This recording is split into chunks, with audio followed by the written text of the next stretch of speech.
하나님의 말씀 로마서 6장 3절 4절 제가 읽겠습니다.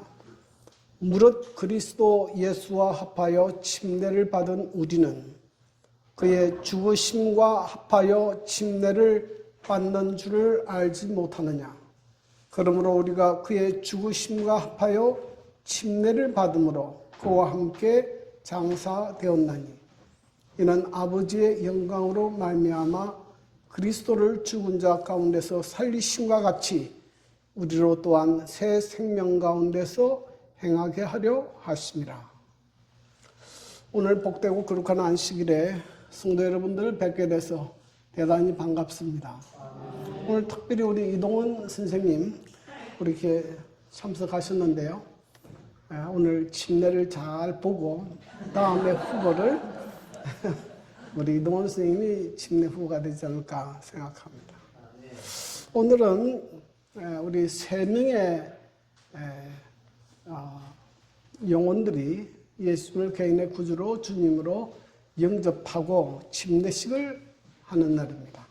우리 세 분 후보자들이 앞으로 나오십시오. 우리 김상준 선생님, 우리 최윤현 성도님, 또 우리 윤민호 군 나오십시오.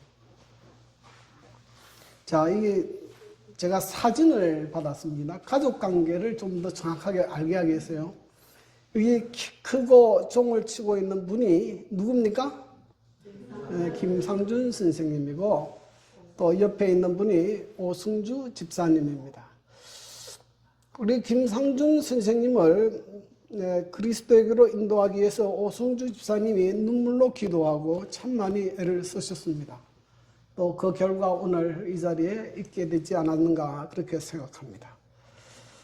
또 우리 김상준 선생님과 더불어 친구를 맺고 3년 동안 성경을 가르친 분이 있습니다. 우리 이유식 집사님이 우리 김상준 선생님에게 성경을 가르치고 그래서 오늘 결심에 이르게 됐습니다.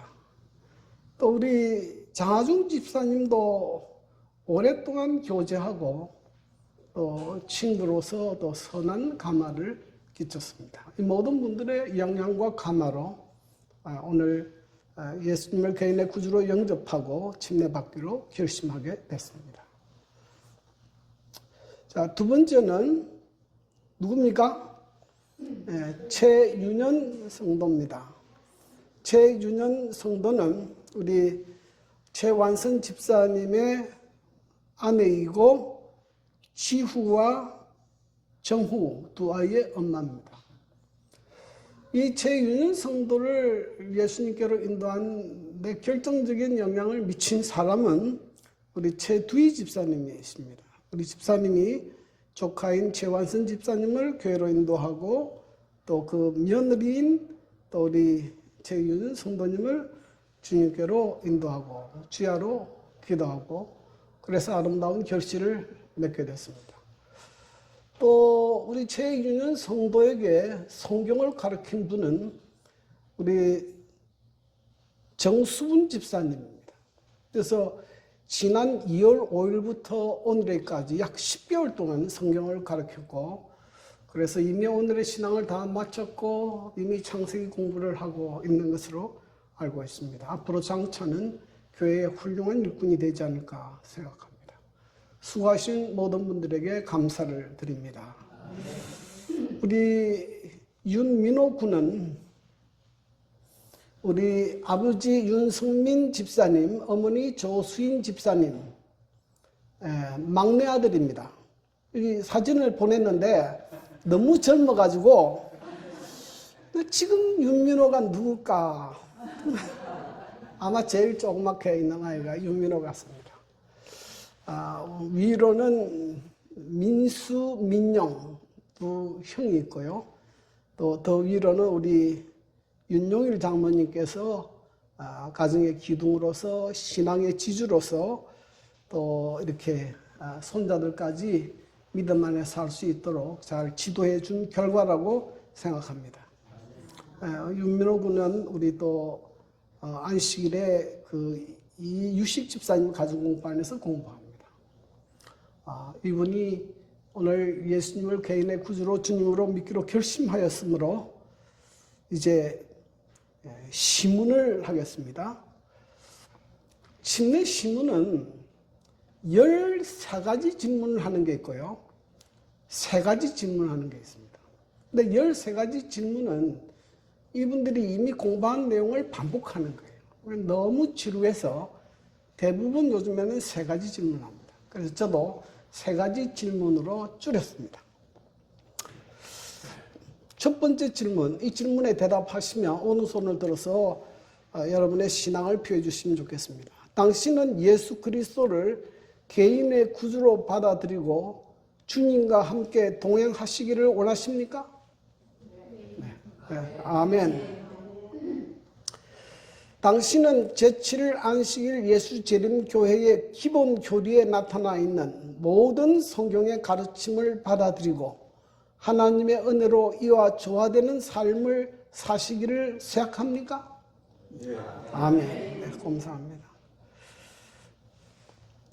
세 번째, 당신은 공중 앞에서 예수 그리스도를 믿는 믿음의 표로 침례를 받고 제7일 안식일 예수재림 교회로 입교하여 충실한 청지기로서의 11조와 헌물을 드리며 모든 봉사의 삶을 사시기를 원하십니까? 네, 감사합니다. 네, 이제 설교가 마치는 대로 바로 침례식을 하겠습니다. 앞자리 좀 앉아 계시면 좋겠습니다.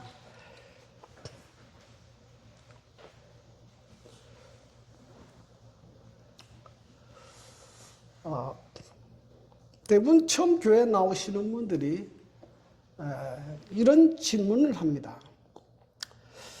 예수를 믿고 교회에 나가면 되지 왜 꼭 침례를 받아야 합니까? 그냥 교회만 다니면 되지 않습니까? 이런 질문합니다. 이 질문의 대답은 네, 꼭 받아야 합니다. 두 번째, 침례의 의미를 몰라도 침례를 받아도 되나요? 하는 질문. 그 대답은 안 됩니다. 그런 이유로 재림교회는 유아 세례를 행하지 않습니다. 침례의 의미를 모르고 침례를 받으면 어떻게 됩니까? 그는 물에 잠깐 들어갔다 나오는 것이지 아무 의미 없어요. 그래서 침례를 받기 전에는 반드시 침례가 무엇을 의미하는지 알아야 됩니다. 침례는 침례의 의미를 알고 하나님께서 말씀하신 바른 방법대로 받아야 합니다. 그것이 침례예요. 자, 그러면 왜 침례를 받아야 하는가? 그 첫 번째는 예수님의 명령입니다. 마태복음 28장 19절 20절 그러므로 너희는 가서 모든 민족을 제자로 삼아 아버지와 아들과 성령의 이름으로 침례를 베풀고 내가 너희에게 분부한 모든 것을 가르쳐 지키게 하라. 예수님께서 부활하신 다음에 하늘로 성천하시기 직전에 제자들에게 주신 대사명 가운데 예수님께서는 너희는 모든 민족을 제자를 삼아 아버지와 아들과 성령의 이름으로 뭘 베풀라? 침례를 베풀라고 명령하셨기 때문이에요. 근데 이 침례라는 단어는 그 헬라어 원어로 바피조인데 그것은 잠그다, 담그다, 물에 완전히 적시다 그런 의미가 있습니다. 그래서 초대교회부터 AD 8세기까지는 대부분의 교회에서 침례식을 행해왔습니다. 그 증거는 지금 초대교회들이 이제 발굴이 되는데 거기 보면 교회마다 다 침례탕이 있었어요. 그래서 침례식을 행했다는 걸 알 수 있습니다. 그런데 AD 8세기부터 병자와 물이 부족한 중동 지역에서 세례를 행하기 시작했습니다. 그래서 재림교회는 세례를 받았다 하더라도 침례를 받도록 권합니다. 왜냐하면 성경이 이렇게 이야기해요. 주도 한 분이시요 믿음도 하나요. 뭐도 하나입니까? 침례도 하나입니다. 하나님께서 우리에게 말씀하신 침례는 한 가지지 여러 가지 아니에요. 그래서 하나님께서 말씀하신 대로 받지 않은 것은 안 받은 거하고 똑같다 이렇게 보는 거죠. 그래서 될 수 있는 대로 성경대로 침례를 받도록 권면합니다. 두 번째는 구원의 표징입니다. 마가복음 16장 16절 믿고 침례를 받은 사람은 구원을 얻을 것이요 믿지 않는 사람은 정죄를 받으리라. 베드로전서 3장 21절 물은 예수 그리스도께서 부활하심으로 말미암아 이제 너희를 구원하는 편이 곧 침례라. 여러분 역사적으로 보면 성경에서는 노아의 홍수 사건을 침례로 이야기합니다. 하나님께서 죄로 인해서 이 세상을 물로서 멸망하실 것을 노아에게 말씀하시고 노아에게 방주를 짓도록 했습니다. 노아는 그 하나님의 말씀을 믿었고 방주를 지었고 하나님께서 말씀하신 대로 방주에 들어갔습니다. 그런데 다른 사람들은 믿지 않았어요. 방주에 타지 않았습니다. 그 이후에 40주야로 비가 내려서 믿지 않은 사람은 다 멸망했어요. 그런데 방주에 있던 8사람만 살아남았습니다. 그런데 성경은 그것을 침례로 설명하고 있어요. 또 하나의 사건은 이스라엘 백성이 애굽에서 구원을 얻을 때도 뭘 건넜습니까? 홍해를 건넜어요. 성경은 이것을 침례 사건으로 설명합니다. 그런데 히브리서에 보면 이스라엘 백성이 믿음으로 홍해를 건넜어요. 그런데 뒤따라오는 애굽 군대와 바로는 뭐 하려고 들어갔습니까? 이스라엘 백성을 추격하고 잡기 위해서 들어갔지 믿음으로 들어간 것이 아니에요.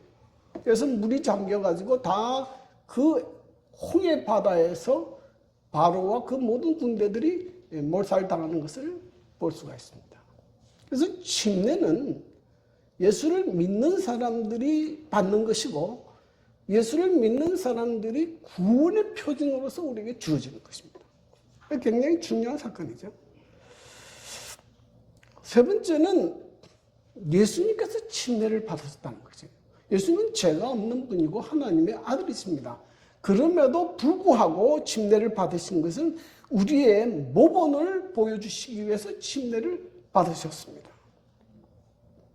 그래서 예수를 개인의 구주로 주님으로 믿는 사람은 하나님의 백성이 되는 표로 침례를 받도록 성경은 우리에게 명확하게 말씀하고 있습니다. 그러면 두 번째는 침례의 의미는 무엇인가 하는 것입니다. 침례의 첫 번째 의미는 예수님의 죽으심에 동참하는 것입니다. 로마서 6장 3절 무릇 그리스도 예수와 합하여 침례를 받는 우리는 그의 죽으심과 합하여 침례를 받은 줄을 알지 못하느냐. 여러분 십자가가 가지는 두 가지가 의미가 있는데요. 하나는 십자가는 예수님이 나를 위해서 죽으신 사건이고 또 하나는 그 십자가는 내가 옛사람인 내가 그 십자가에 함께 못 박혀 죽었다는 것을 우리에게 알려주는 겁니다. 나의 옛사람이 죽은 것이에요. 그래서 침례식은 뭐냐면은 나의 옛사람을 장례 치르는 예식입니다. 장례식이에요. 그래서 바울은 고백하기를 내가 그리스도와 함께 십자가에 못 박혔나니 그랬어요. 내가 십자가에 못 박혔다. 마귀의 종으로 태어나서 죄만 짓던 나는 이제 물속에 들어감으로 완전히 죽었다. 이것을 알려주는 거예요. 그래서 바울이 고백하기를 나는 날마다 죽노라 그랬어요. 자, 두 번째 침례의 의미는 그리스도의 부활에 동참한다는 의미가 있습니다. 로마서 6장 4절 이는 아버지의 영광으로 말미암아 그리스도를 죽은 자 가운데서 살리심과 같이 우리로 또한 새 생명 가운데 행하게 하려 함이라 그랬어요. 물속에 나오는 것은 부활을 상징합니다. 예수님이 다시 살아나신 것처럼 나도 예수님과 부활하여 예수님이 주시는 새 생명으로 새로운 삶을 살겠다는 약속이에요. 그래서 이 침례의 두 번째 의미는 이제는 예수님의 생명으로 새로운 사람이 되겠습니다 하는 약속이에요. 약속입니다. 이제부터는 하나님이 기뻐하시는 일을 하고 이웃을 사랑하고 세상의 빛으로 살겠다는 그런 약속입니다. 이게 뭡니까? 이 필리핀 지도예요. 필리핀은 7,600개 정도의 섬으로 구성되어 있습니다. 그러니까 이 나라는 중앙정부의 영향력이 모든 나라에 미치지 않아요. 그래서 많은 지역에서 반군들이 생겨났습니다. 그래서 중앙정부를 반대하고 이렇게 반군들이 있어요. 이 사람들이 이렇게 이제 총을 메고 이렇게 합니다. 정부군과 싸우죠. 근데 지금 제가 말씀드리는 그 내용은 민도르 지역이라는 지역에 있는 반군입니다. 반군인데 여기 이제 표를 했죠. 민도르라는 섬에 있는 지역인데 여기에 반군이 한 700명이 살았어요. 근데 이들이 와서 50년 동안 주민들을 수백 명 학살하고 또 농작물을 탈취하고 어떤 데는 부녀자도 납치해 갔습니다. 그 지역의 공포의 대상입니다. 이 사람들이. 근데 그 지역에 사는 한 재림 교인이 있었어요. 근데 보니까는 매일 와서 농작물 뺏어가고 그렇게 하니까 이 사람이 하루는 생각하기를 이왕 줄 거 뺏기지 말고 미리 주자 이런 생각을 합니다. 그래서 그 반군들이 와서 이 뺏어가기 전에 약탈을 하기 전에 농사를 지으면 아는 사람을 시켜서 가져가게 했어요. 우리 농사 잘 지었으니까 필요하면 그건 가져가라. 그래서 농작물도 주고 필요한 것들 이것들을 다 줬습니다. 굉장히 친해졌죠. 굉장히 친해졌습니다. 좀 친해지고 난 다음에 이분이 뭘 했는가 하면 재림교회에서 방송으로 설교하는 라디오를 선물로 줬어요. 그 반군들이 산에서 뭐 하겠습니까? 하루 종일 그 총 들고 있으면 얼마나 심심하겠어요? 그 라디오를 주니까 이 사람이 라디오를 켜보니까 무슨 설교가 나오는데 못 알아듣겠어요. 그래도 하도 심심하니까 듣기 시작했습니다. 들어보니까 내용이 좋거든요. 그러니 하루는 와서 나만 들을 게 아니라 우리 700명이 있는데 700명에게 다 주십시오 그래요. 그래서 필리핀 재림교회 본부에 연락해서 700대를 필리핀 반군에게 다 줬습니다. 근데 그분이 이제 이제는 이 방송을 듣는 거예요. 들으면서 처음으로 깨달았죠. 하나님이 계신 거, 하나님이 세상을 창조하시고 인간을 창조하신 거, 하나님께서 인간에게 십계명을 주신 거, 다 이제 깨닫기 시작했습니다. 살인하는 것이 하나님께서 금하시는 행동이고 남의 물건 약탈하는 것도 옳은 행동이 아니고 배우기 시작했습니다. 한 1년 정도 지난 다음에 연락이 왔습니다. 이제 우리 반군 생활 청산하고 우리도 예수 믿고 살고 싶다. 그래서 정부군 대표 또 반군 대표 우리 교회 목사님이 모여서 서약을 했습니다. 서약을 했습니다. 이제는 우리가 총을 다 내려놓고 이제 우리도 예수를 믿고 하나님 말씀대로 살겠습니다. 그래서 이분들이 700명이 다 침례를 받았습니다. 700명. 참 이 필리핀 정부 입장에서는 너무너무 감사한 일이죠. 그래서 필리핀 그 두테르테 대통령이 우리 재림교회 목사님을 초청했어요. 감사하다고 해서 감사 인사를 나누고 또 만찬을 하고 사진을 찍은 사건입니다. 여러분, 과거에는 이 사람이 총을 가지고 다른 사람을 죽이고 남의 물건을 약탈하던 사람이 나는 이런 삶을 청산하고 나는 이제 새로운 사람이 되겠습니다. 나는 이제 하나님의 말씀을 들고 나는 예수를 믿고 믿음으로 살겠습니다. 이렇게 결심하는 게 뭐라고요? 그것이 침례예요. 옛 사람으로 그대로 사는 거 아니에요.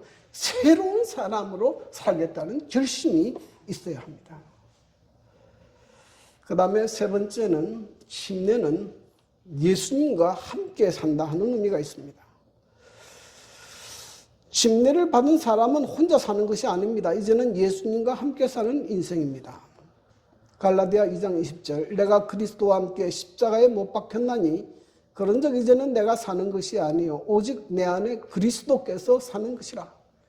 이제 내가 육체 가운데 사는 것은 나를 사랑하사 나를 위하여 자기 자신을 버리신 하나님의 아들을 믿는 믿음 안에서 사는 것이라. 이제까지는 혼자서 살았지만 이제는 누구와 함께 삽니까? 예수님과 함께 살고 예수님과 동행하는 삶을 살겠다는 결심입니다. 어떤 사람이 꿈에 하늘에 올라갔는데 예수님과 함께 해변을 걷고 있었습니다. 예수님께서 내가 너 이 땅에 살 동안에 평생 동안 너와 함께 했다 하면서 발자국을 보여줬어요. 발자국이 이제 4개가 있는데 하나는 예수님 발자국이고 하나는 자기 발자국이에요. 그런데 가만히 보니까 중간쯤에 가니까 발자국이 2개밖에 없어. 그때를 생각해 보니까 또 자기 삶의 가장 어려운 때야. 근데 그때는 왜 발자국이 2개밖에 없느냐. 그래서 의문이 들어서 예수님에게 질문했습니다. 예수님 이때는 어디 가셨습니까? 그러니까 예수님께서 말씀하시기를 그때는 내가 너를 얻고 갔다. 네. 여러분 우리의 삶에 어디에 있든지 간에 예수님께서 나와 함께 계신다는 사실을 잊지 마시길 바랍니다. 네. 침례는 그런 것을 우리에게 가르쳐 주는 거예요. 예수님이 나와 함께 계신다. 예수님이 나와 동행한다. 그 다음에 결론으로 침례는 뭐가 아니고 끝이 아니고 신앙의 시작입니다.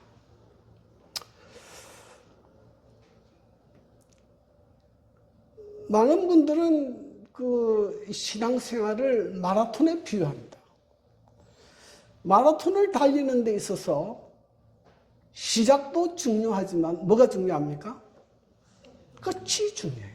중도에 하차하면 아무 소용이 없습니다. 끝까지 뛰어야 멸류관을 받을 수 있어요. 침례를 받은 많은 사람들이 중간에 그만둬 버립니다. 근데 절대로 그러면 의미가 없어요. 이 침례를 받을 때의 결심이 언제까지 가야 됩니까? 끝까지 가야 돼요. 누구 오실 때까지? 예수님 오실 때까지. 예수님께로부터 뭘 받을 때까지? 멸류관을 받을 때까지. 그래서 여러분이 꼭 잊지 말아야 될 하나의 기억들이 있는데 그것입니다. 자, 다 같이 한번 읽겠습니다. 시작. 잠언 24장 16절. 대저 의인은 7번 넘어질지라도 다시 나리라. 악인은 재앙으로 말미암아 넘어지느니라. 여기 의인은 어떤 덫이 있다고요? 7번 넘어져도 다시 일어나는 사람이 의인이다. 이렇게 정의합니다. 여러분이 이제 침례를 받고 신앙생활을 시작하면 다시는 실수 안 하고 다시는 죄 안 짓고 믿음으로 살겠다 결심하지만은 그렇게 됩니까? 안 됩니까? 안 돼요. 또 실수하고 넘어져요. 근데 넘어져서 나는 안 된다. 포기하지 말고 뭐 하라는 겁니까? 다시 일어나는 것이 의인이다. 네? 여러분 아이가 스스로 걷기까지 몇 번 넘어진다 그래요? 2,000에서 3,000번 정도 넘어져서 아이들이 저렇게 걸을 수 있는 사람입니다. 여러분이 아무리 잘못을 저지르고 아무리 실수하고 아무리 넘어져도 하나님께서 여러분을 포기하지 않습니다. 여러분이 스스로를 포기하지 않는 한 하나님은 여러분을 포기하지 않아요. 그러므로 하나님의 사랑을 믿고 하나님의 은혜를 믿고 믿음으로 다시 일어나서 영원한 천국에 도달할 때까지 끝까지 완주하시기를 바랍니다. 네. 이것이 침례가 가져다 주는 의미입니다. 이제 바로 침례식을 하겠습니다. 제가